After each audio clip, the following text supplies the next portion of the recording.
¿Quieres decir que has planeado morirte, Andrew? Es imposible. Eso viola la tercera ley. No, he escogido entre la muerte de mi cuerpo y la muerte de mis aspiraciones y deseos. Andrew, no dará resultado. Vuelve a tu estado anterior. Imposible. Se han causado muchos daños.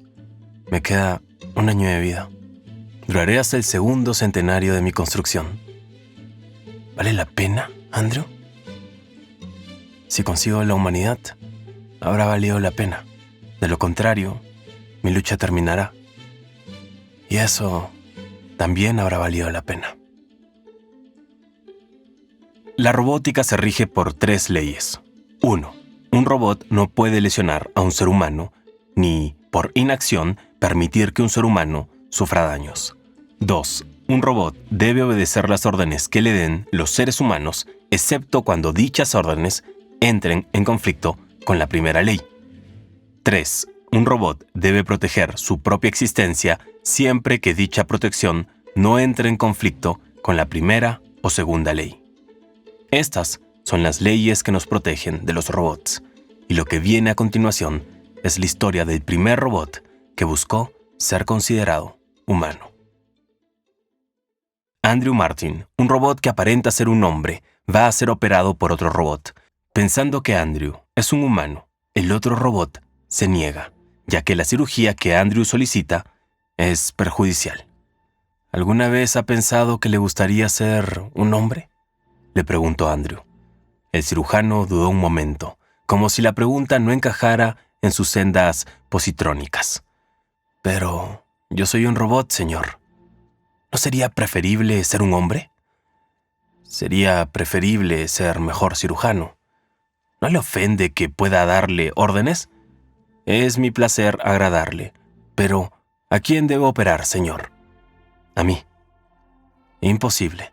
Es una operación evidentemente dañina. Eso no importa, dijo Andrew con calma. No debo infligir daño a un ser humano, objetó el cirujano. A un ser humano no, pero yo también soy un robot.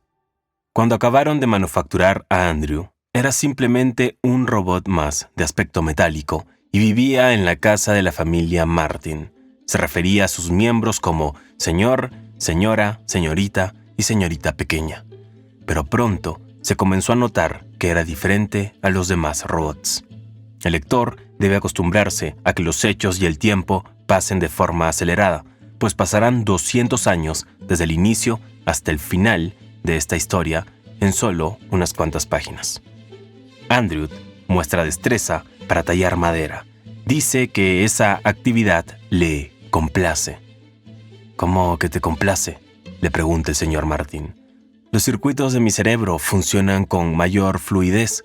He oído usar el término complacer, y el modo en que usted lo usa concuerda con mi modo de sentir. Me complace hacerlos, señor. Imagina que tienes un robot en casa y de repente comienza a utilizar términos que solo los humanos utilizamos. La primera idea que tuvo el señor Martin fue ir a las oficinas de US Robots, la empresa que había fabricado a Andrew, en busca de respuestas. Pero nadie sabía cómo este robot, entre todos los que habían diseñado, podía expresar su arte como un ser humano. ¿Es tan sencillo imitarnos? En estos últimos tiempos, con los avances de la inteligencia artificial, da la impresión de que el ser humano no es tan único como creíamos, y hasta el arte puede ser imitada por simples líneas de código y un aprendizaje continuo. Ten en cuenta que un robot jamás descansa, jamás deja de aprender, y la información que a nosotros nos ha tomado miles de años comprender, a ellos les puede tomar solo unos cuantos años. El robot comenzó a vender sus obras, y por primera vez un robot poseía dinero. ¿Qué podría hacer con él? ¿Comprar a otros robots? ¿O incluso contratar los servicios de algunos seres humanos? Por suerte, Andrew no tenía esas inclinaciones, y lo único que hizo con su dinero fue pagar las mejoras que la ciencia le podía ofrecer con el avance de la tecnología. Pero, en vez de acercarse más a los robots, se acercaba más a la especie humana. Su cerebro mantenía esas ganas de sentirse un miembro de los que ya consideraba su familia. Había llegado a ahorrar $600,000 y se los ofreció al señor Martin. «No los aceptaré, Andrew. A cambio de algo que usted puede darme, señor». «Ah, ¿y qué es eso?» «Mi libertad, señor». Quiero comprar mi libertad, señor». No fue tan fácil. El señor se enfureció y soltó un «por amor de Dios». Dio media vuelta y se alejó. «La ley no adoptará esa actitud». Se obstinó el señor exasperado. Se volvió hacia Andrew y le dijo con voz ronca: «Mira, oye, no puedo liberarte a no ser de una forma legal. Y si esto llega a los tribunales, no solo no obtendrás tu libertad, sino que la ley se enterará oficialmente de tu fortuna. Te dirán que un robot no tiene derecho a ganar dinero. ¿Vale la pena que pierdas tu dinero por esta farsa?» «La libertad no tiene precio, señor», replicó Andrew. «Solo la posibilidad de obtenerla ya vale ese dinero». El tribunal también podía pensar que la libertad no tenía precio y decidir que un robot no podía comprarla por mucho que pagase, por alto que fuese el precio. La palabra libertad no significa nada cuando se aplicaba a un robot, pues solo un ser humano podía ser libre. ¿O no? El juez solicitó hablar con Andrew. «¿Por qué quieres ser libre, Andrew? ¿En qué sentido es importante para ti? ¿Desearía usted ser esclavo, señoría?» «Pero no eres esclavo. Por lo que me han dicho, eres capaz de expresiones artísticas sin parangón. ¿Qué más podrías hacer si fueras libre?» «Quizá no pudiera hacer más de lo que hago ahora, señoría, pero lo haría con mayor alegría. Creo que solo alguien que desea la libertad puede ser libre. Yo deseo la libertad». Y eso le proporcionó al juez un fundamento. El argumento central de su sentencia fue: no hay derecho a negar la libertad a ningún objeto que posea una mente tan avanzada como para entender y desear ese estado. Más adelante, el Tribunal Mundial ratificó la sentencia y el señor Martin murió, no sin antes decirle a Andrew que realmente se alegraba de que ahora sea libre. Poco tiempo después, Andrew comenzó a utilizar ropa. Para él, eso lo acercaba más a ser humano, aunque dudo que la ropa sea algo inherente al ser humano. George, el hijo de la señorita pequeña, que ya se había casado, el tiempo pasaba para todos, también para Andrew, pero este no sufría sus achaques. Le cuestionó el que utilizara ropa. «¿Y para qué quieres llevar pantalones, Andrew?», dijo George. «Tu cuerpo resulta tan bellamente funcional que es una pena cubrirlo, especialmente cuando no tienes que preocuparte por la temperatura ni por el pudor». «¿Acaso los cuerpos humanos no resultan bellamente funcionales, George? Sin embargo, ustedes se cubren». «Para abrigarnos, por limpieza, como protección, como adorno. Nada de eso aplica a tu estado». «Me siento sin ropa. Me siento diferente, George». Así, el robot Andrew llevaría desde ahora ropa, pero no le agradaría esto a todo el mundo. Un día, intentando ir hacia la biblioteca de la ciudad, se topó con dos hombres que le ordenaron que se quitara la ropa. Aunque era libre, no podía negarse a las peticiones de un ser humano. Así que hizo caso. Siguieron burlándose de él e iban a intentar ordenarle que se desmontara cuando George acudió en su ayuda. Ahí Andrew se dio cuenta que realmente no era libre, que aún estaba bajo el yugo de los humanos, que la libertad no es simplemente un papel firmado por el Estado, sino una forma de vivir y actuar que debe ratificarse día a día. El tiempo seguía pasando. George tuvo un hijo, Paul, y la señorita pequeña, con más de 83 años, falleció.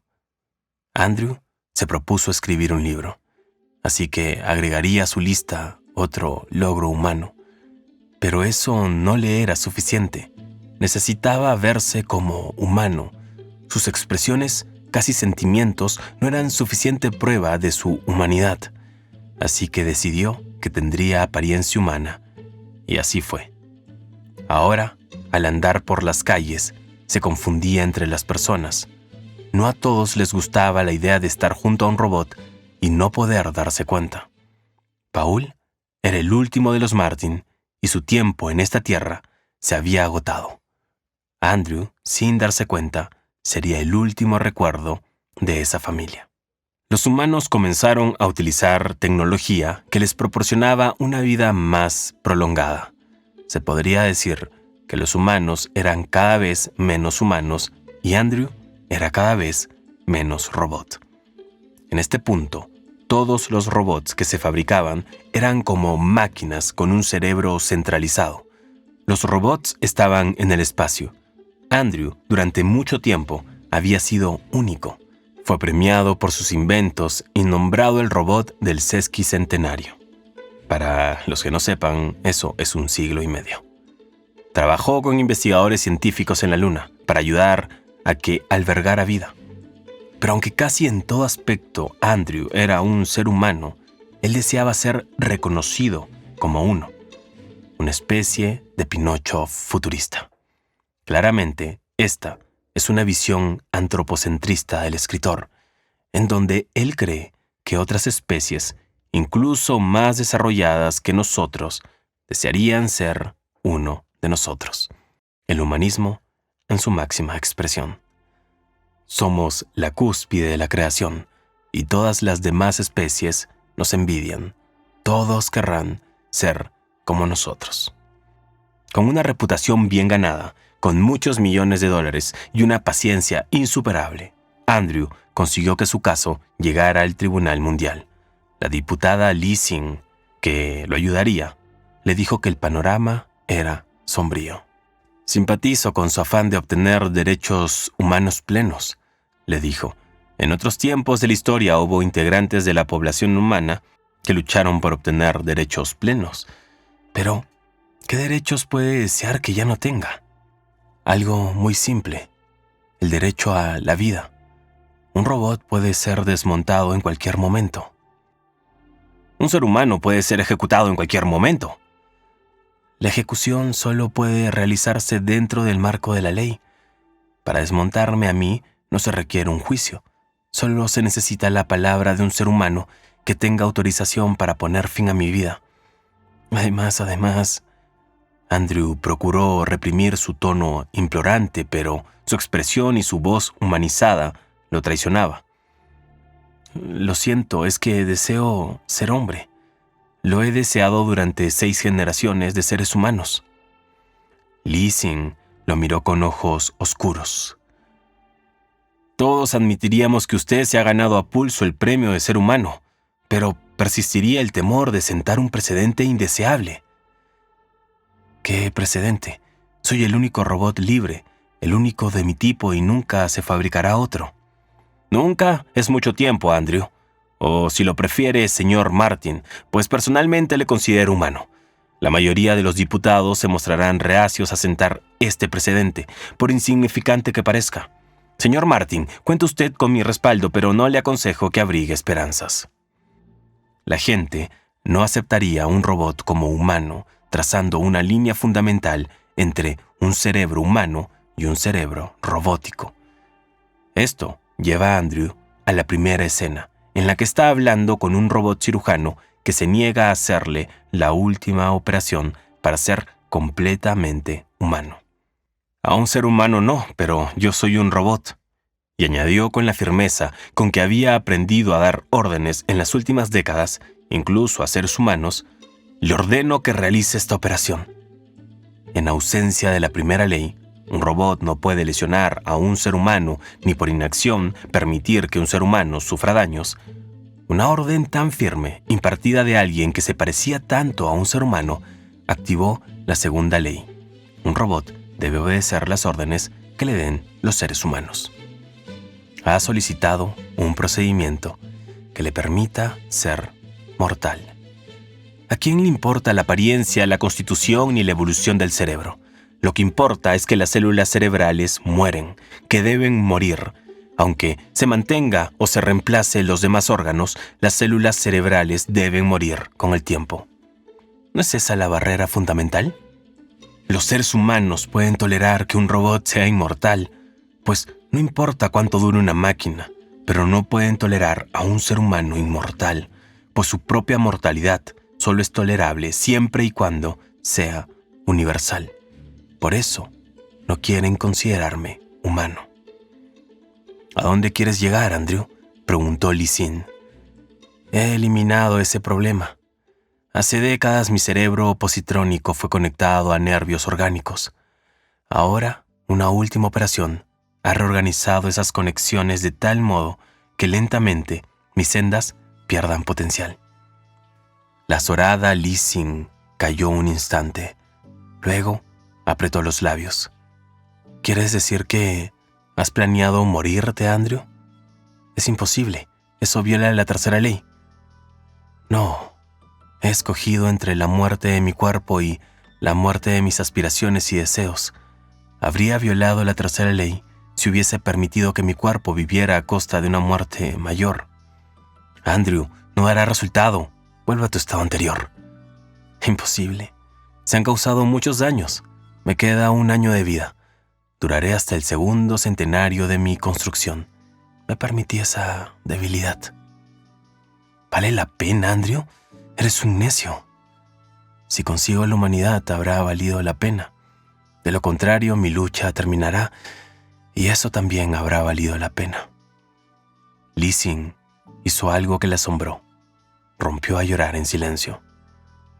Fue extraño el modo en que ese último acto capturó la imaginación del mundo. Andrew no había logrado conmover a la gente con todos sus esfuerzos, pero había aceptado la muerte para ser humano, y ese sacrificio fue demasiado grande para que lo rechazaran. Ante los ojos de la humanidad, el presidente mundial dijo: hace 50 años, Andrew fue declarado el robot sesquicentenario. Hizo una pausa y añadió solemnemente: hoy, el señor Martin es declarado el hombre bicentenario. Andrew yacía en el lecho. Sus pensamientos se disipaban. Intentaba agarrarse a ellos con desesperación. Un hombre era un hombre. Quería serlo hasta su último pensamiento. Quería disolverse, morir siendo hombre. Abrió los ojos y reconoció a Lee Sin, que aguardaba solemnemente. Extendió la mano y sintió vagamente el apretón. Ella se esfumaba ante sus ojos mientras sus últimos pensamientos se disipaban. Pero antes de que la imagen de Lee Sin se desvaneciera del todo, un último pensamiento cruzó la mente de Andrew por un instante fugaz. «Señorita pequeña», susurró en voz tan queda que nadie le oyó. Esto ha sido El hombre bicentenario, de Isaac Asimov. Ya pueden irse.